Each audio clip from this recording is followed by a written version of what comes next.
bem-vindo ao Era Uma Vez na Europa. O herdeiro aparente ao trono britânico costuma receber o título de Príncipe de Gales há mais de 7 séculos. No vídeo de hoje, conheça a história por trás do título, as responsabilidades da posição e entenda como o povo galês enxergou a tradição ao longo do tempo.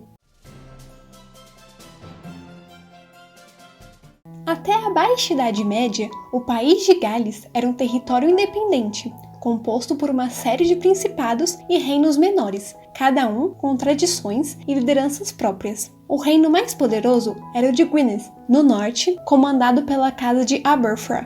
Os primeiros príncipes de Gales vieram dessa família. De acordo com cronistas galeses, o primeiro foi Owain Gwynedd, rei de Gwynedd, em meados do século XII, que nunca usou o termo príncipe de Gales durante a vida. 2 gerações para frente, veio Llywelyn o Grande. O reino de Owain havia sido dividido entre os 2 filhos, que não os administraram muito bem. Após a morte dos tios, Llywelyn ascendeu ao trono e uniu os reinos novamente. A exemplo do avô, ele se tornou o rei mais poderoso de Gales. Em 1216, o Conselho de Aberdove o estabeleceu como Senhor Supremo do país de Gales, e os outros reis do país juraram fidelidade a ele. O rei da Inglaterra na época, Henry III, assinou o Tratado de Worcester e estabeleceu a criação do Principado de Gales, sendo Llywelyn o líder.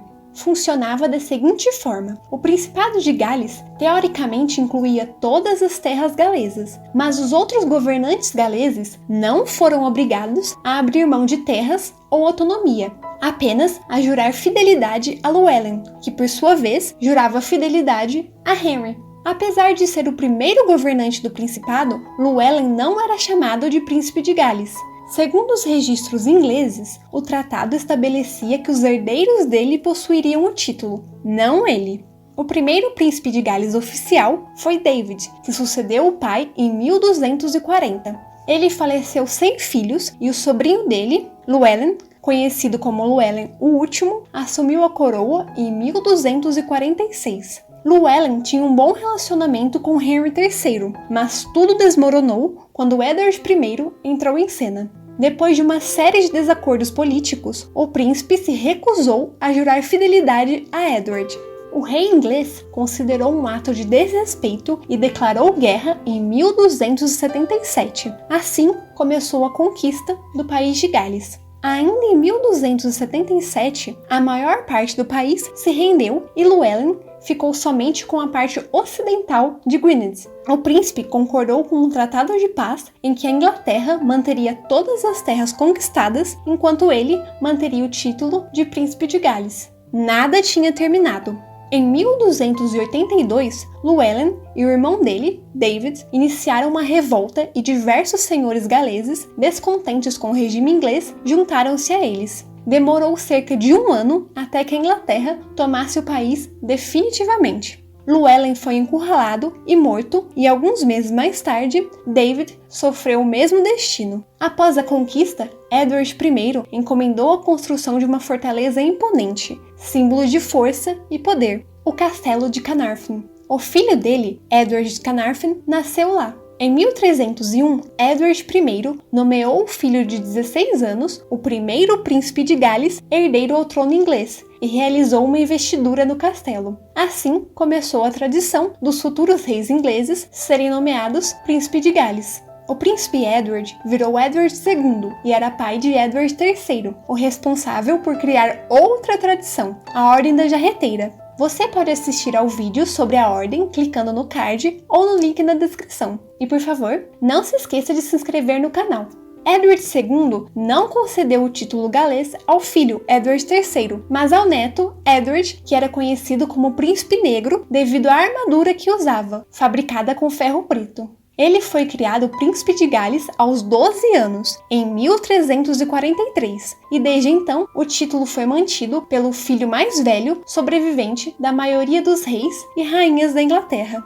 Edward, Príncipe Negro, famoso pelo sucesso militar durante a Guerra dos 100 Anos, nunca chegou a ser rei. Faleceu aos 45 anos, quando o pai ainda era rei. O filho dele, Richard, também foi príncipe de Gales e se tornou rei com apenas 10 anos. Edward não foi nem de longe o único.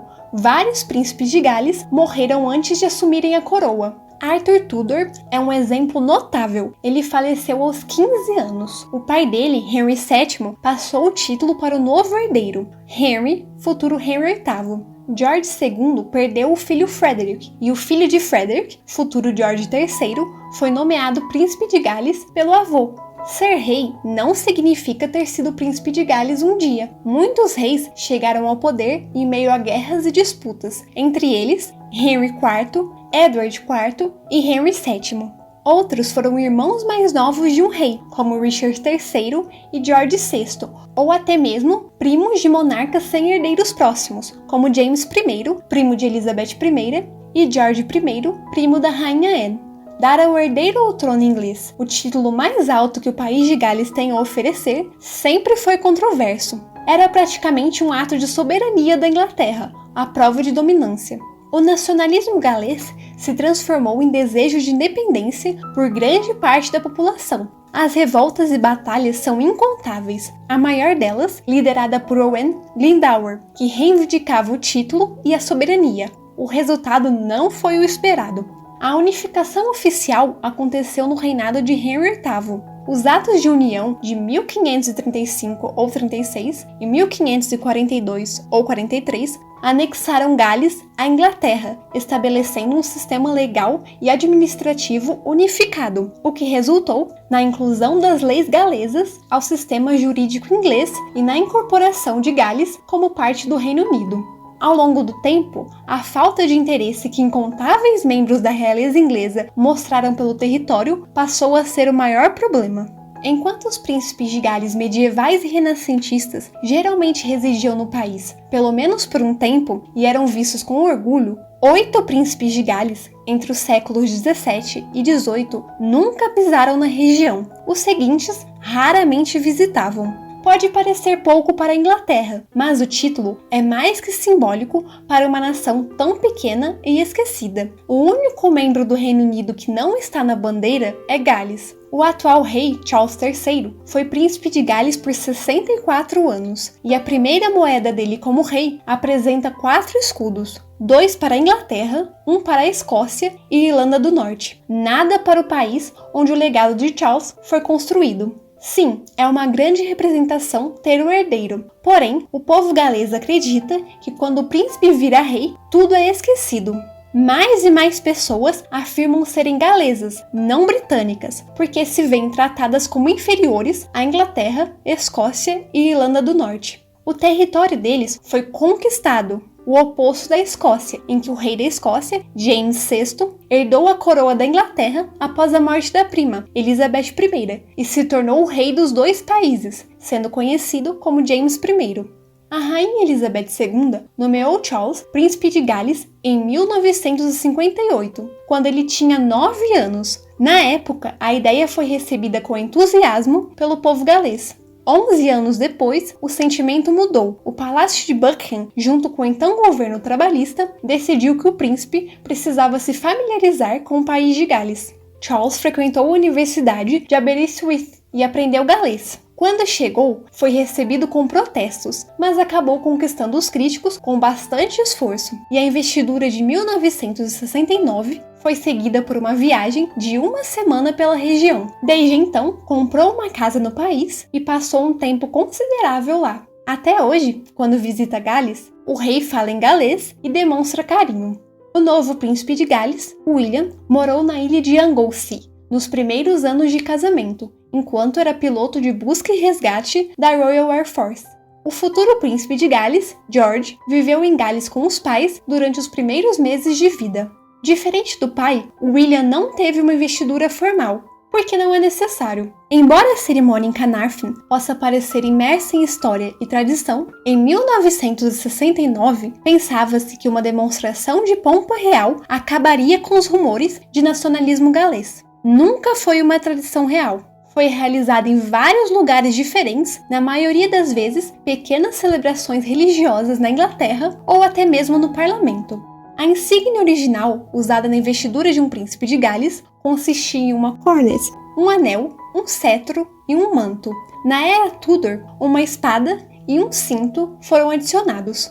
A A escolha de usar ou não os objetos mais de uma vez dependia do estado de conservação e da vontade de cada príncipe.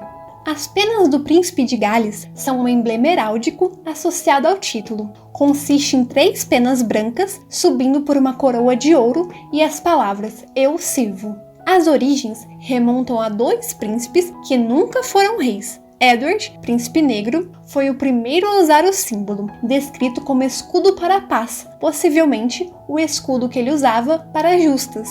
As lendas são famosas. No entanto, é provável que ele tenha herdado o distintivo da mãe, Filipa de Hainaut, descendente de famílias que usavam símbolos ligados a avestruzes. Com o tempo, as 3 penas passaram a ser totalmente associadas ao príncipe de Gales e até mesmo ao país, sendo usadas até nos uniformes da seleção de rugby. Elas representam coragem, lealdade e fidelidade, características esperadas de um futuro monarca. Quem estabeleceu o emblema mais próximo do que vemos hoje foi Arthur Tudor. O título de príncipe de Gales não é automático. O herdeiro precisa da nomeação do soberano e cartas patente, mas não de uma investidura puramente simbólica.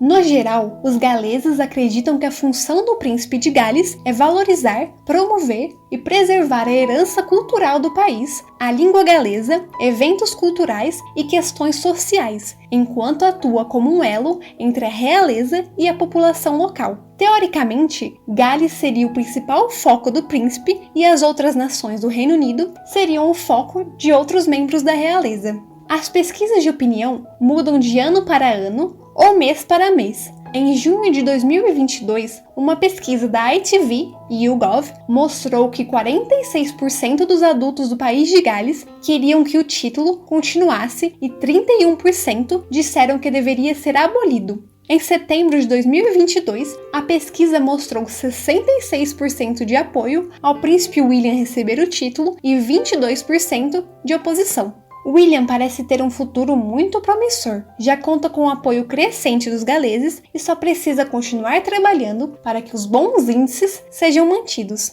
Obrigada por assistir esse vídeo. Se você gostou, dê like e se inscreva no canal para mais vídeos sobre a família real britânica e outras famílias reais da Europa. Até a próxima!